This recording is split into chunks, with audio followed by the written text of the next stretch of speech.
Periodização de treino é um tema complexo. Para alguns é o santo graal do treinamento e para outros, dependendo do objetivo, nem é tão necessário assim.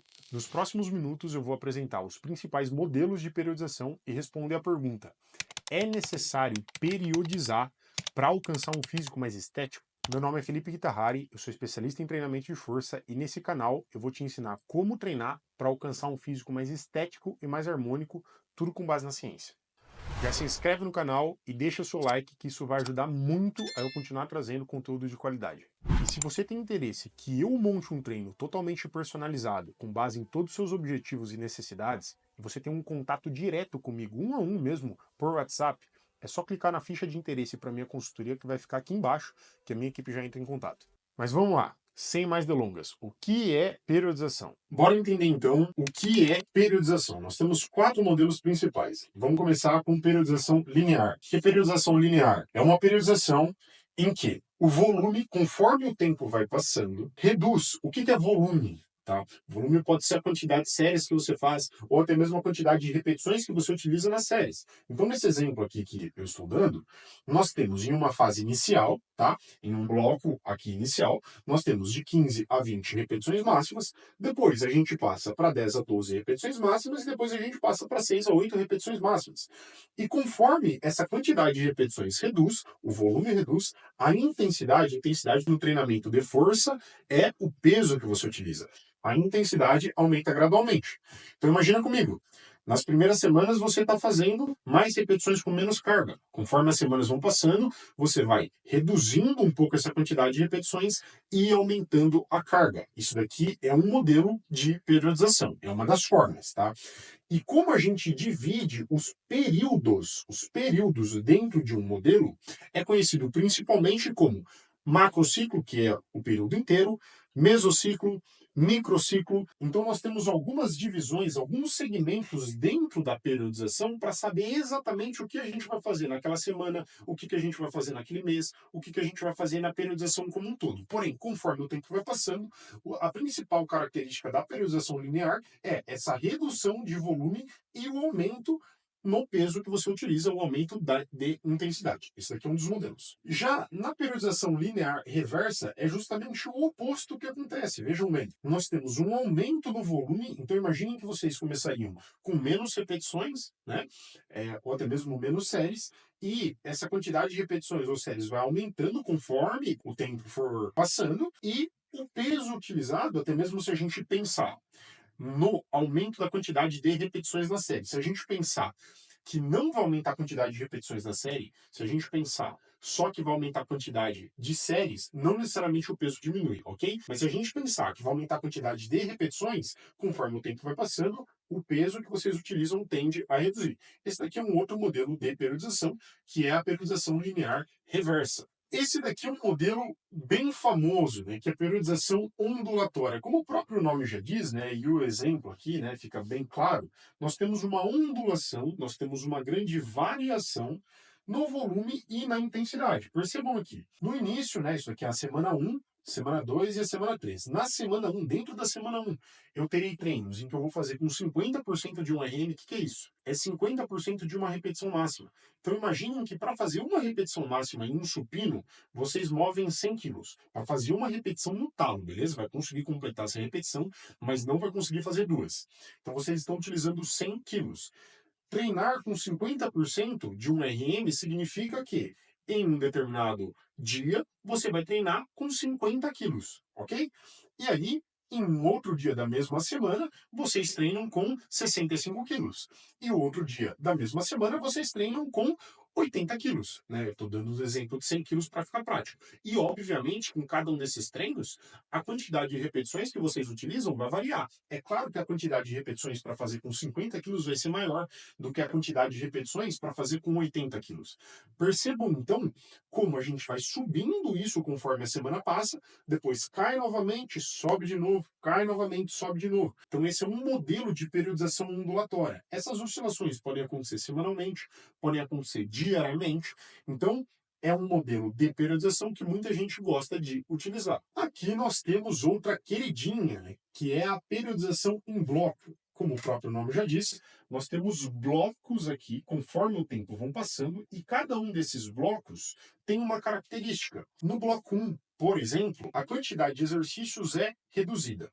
E nós temos uma quantidade de peso utilizado moderado, né? A gente está trabalhando com 60%, 70% de uma repetição máxima com menos exercícios. No bloco 2, nós aumentamos essa quantidade de exercícios, por exemplo, e a gente começa a trabalhar com uma quantidade de peso um pouco maior, quantidade de repetições um pouquinho menor. No bloco 3, a gente sobe ainda mais isso, é o bloco de pico de quantidade de exercícios e também com um peso um pouco mais alto. Esses blocos, eles podem acontecer, por exemplo, um bloco a cada mês. Então, tem no primeiro mês vai fazer o bloco 1, no segundo mês o bloco 2. Ou pode acontecer um bloco em cada semana, é possível isso acontecer. E depois de atingir um pico aqui, né, uma semana de pico, se isso daqui for semanal, a gente até pode chamar esse bloco 3 aqui como um bloco de choque, por exemplo, que é um termo muito conhecido dentro da periodização, que é aquela semana que vai exigir muito do indivíduo, que é a semana em que o volume vai estar alto, a intensidade vai estar alta e o indivíduo realmente vai se desgastar. E logo depois de uma semana assim, imagina,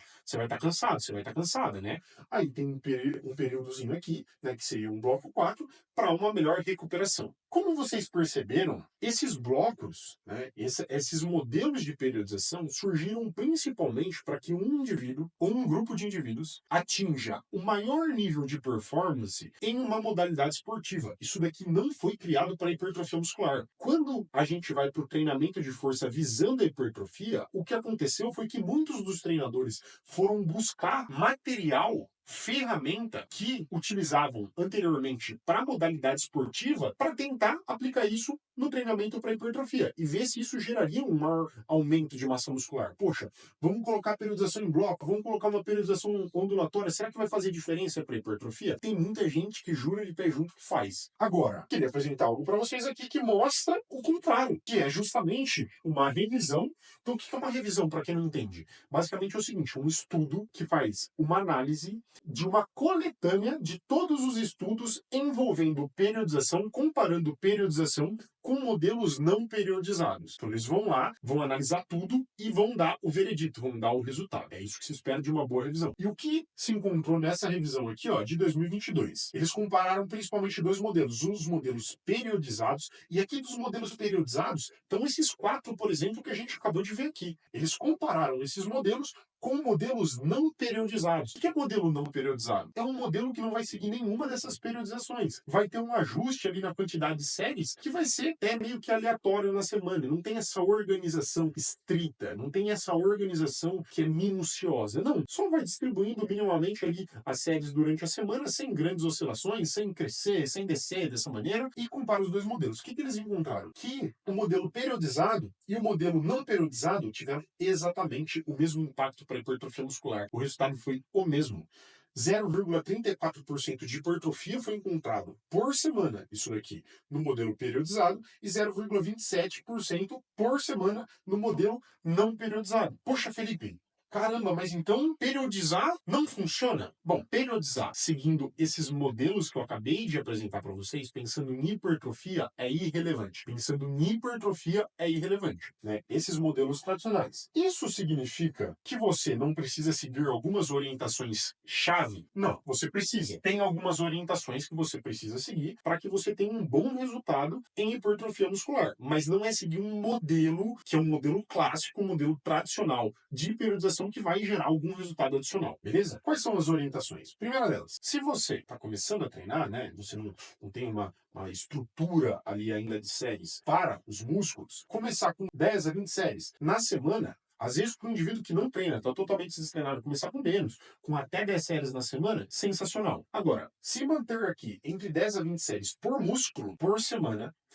é o que a maioria dos indivíduos extrai bons resultados. Agora, se você já está fazendo, por exemplo, 20 séries na semana, como que você vai progredir isso daqui? Uma boa orientação é, a cada 6, 8 semaninhas, você aumentar aproximadamente 20% disso daqui para os músculos. Vamos para a prática. Se você está utilizando 10 séries para bíceps. O que são 10 séries para bíceps? São 3 exercícios, tá? Então tá fazendo lá 3 séries em uma rosca direta, 3 séries em uma rosca martelo e 4 séries em uma rosca unilateral na polia alta. Muito bem, são 10 séries. Se você tá fazendo isso daí, depois de 6 a 8 semanas, a ideia é que você aumente 20% disso, então você vai colocar 2 séries a mais. Você vai agora realizar 12 séries ao invés de 10. E a cada 6 a 8 semanas, o que você vai fazer? Na verdade, antes de 6 a 8 semanas, isso daqui vai ser feito o tempo todo. Você vai monitorar a sua fadiga. Você vai começar a se perguntar: ó, acabei de aumentar 20%. Como ficou minha recuperação? Entre treinos. Eu tô ficando dolorido entre os meus treinos? Tô me recuperando bem entre os exercícios que eu tô fazendo? Entre as séries que eu tô fazendo? Como tá o meu nível de disposição no dia a dia? Ou eu percebi que depois de aumentar 20%, a minha disposição começou a cair? Até mesmo o meu nível de aderência começou a cair. Não tô me sentindo mais motivado para treinar, não tá legal, tô ficando cansado, meu sono piorou. Essas perguntas você precisa fazer antes de subir esses 20% que eu falei. Se as respostas forem positivas, poxa, tá super bem. Você está avaliando o seu físico, avalie o seu físico. Sabe como? Com foto. Tira a foto do seu físico a cada 4, 6 semanas para ver qual é a resposta do seu físico frente a esse aumento na quantidade de séries. Se a resposta do físico for boa, você está dormindo bem, está se recuperando bem entre os treinos, sensacional. Isso é um aval, você monitorou a sua fadiga e a resposta disso, você viu que o seu nível de fadiga está controlado e permite um novo aumento. Você vai lá e coloca um aumento de mais de 20%, às vezes mais 10%, é possível reduzir um percentual um pouco menor. Agora, veja bem, você está percebendo que você acabou de fazer um aumento de 20%. Sono começou a piorar. Motivação para treinar começou a piorar. Você fez uma análise do seu físico, o físico nem respondeu tão bem assim.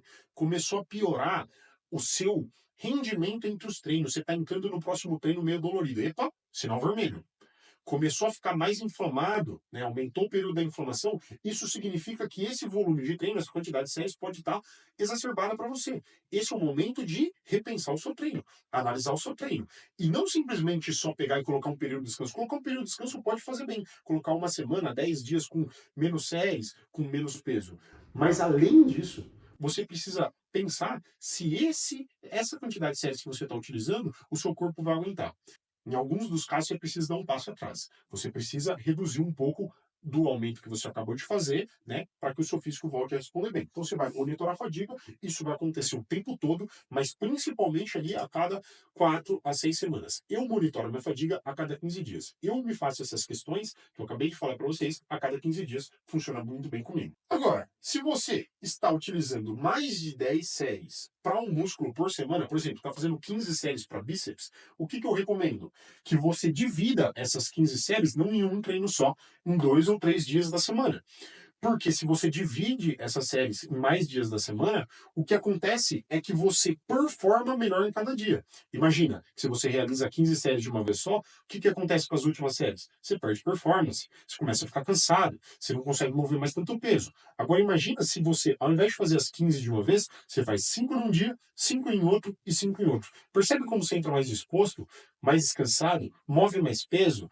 Isso daqui pode contribuir muito com os seus resultados. E o quarto ponto, progressão de carga. Como é que você vai progredir carga? Escolhe lá uma quantidade de repetições que você vai fazer. Nas séries, por exemplo, 10 a 12. Pode ser outra margem, tá? Mas eu estou utilizando aqui 10 a 12 repetições. Você vai ajustar o peso para fazer 10 repetições, que é a margem inferior. Chegando em 10 bem cansado, tá? Você não precisa falhar. Mas a ideia é que você consiga completar 10 repetições, sentindo que se você fizesse mais uma, ia dar problema, não ia subir direito, beleza? Então fez 10 repetições com alto nível de fadiga, ajustou o peso para isso. Nos treinos seguintes, você vai aumentar a quantidade de repetições até atingir 12, sem progredir o peso ainda. Quando você conseguir fazer 12, e só quando você conseguir fazer 12, aí você vai aumentar um pouquinho do peso. Aproximadamente 10%, pode ser um pouco menos que isso às vezes, tá? Aumenta um pouco do peso e volta para 10 repetições. Isso de forma cíclica. Vocês percebem que tem organização aqui, certo? Inclusive, alguns indivíduos falam, Felipe, calma lá, se tem essa organização, isso também é uma forma de periodizar. Aí a gente vai debater, de fato, o que significa a palavra periodização, né, e blá, blá, blá. Agora, isso daqui não é um modelo tradicional de periodização. Isso foge muito. Isso daqui são algumas orientações básicas sobre como distribuir volume de treino, como monitorar a fadiga, como distribuir a quantidade de exercício que você faz, que não são conceitos base dos modelos de periodização tradicional. Então você não precisa daqueles modelos para ter bons resultados para hipertrofia muscular. Se você seguir essas orientações aqui, você já vai conseguir um baita físico estético. Mas se você quiser que eu cuide pessoalmente do seu treino e você não precisa se preocupar com nada disso, que eu aplique tudo isso no seu protocolo, tem uma ficha de interesse aqui embaixo, tem um link para isso, para minha consultoria, é só você clicar, preencher, que a minha equipe vai entrar em contato. Se você gostou do conteúdo, poxa, mande isso aqui para um amigo, com certeza ele vai utilizar bem essas informações, curte o vídeo, ajuda bastante, se inscreve no canal e encontro você no próximo vídeo.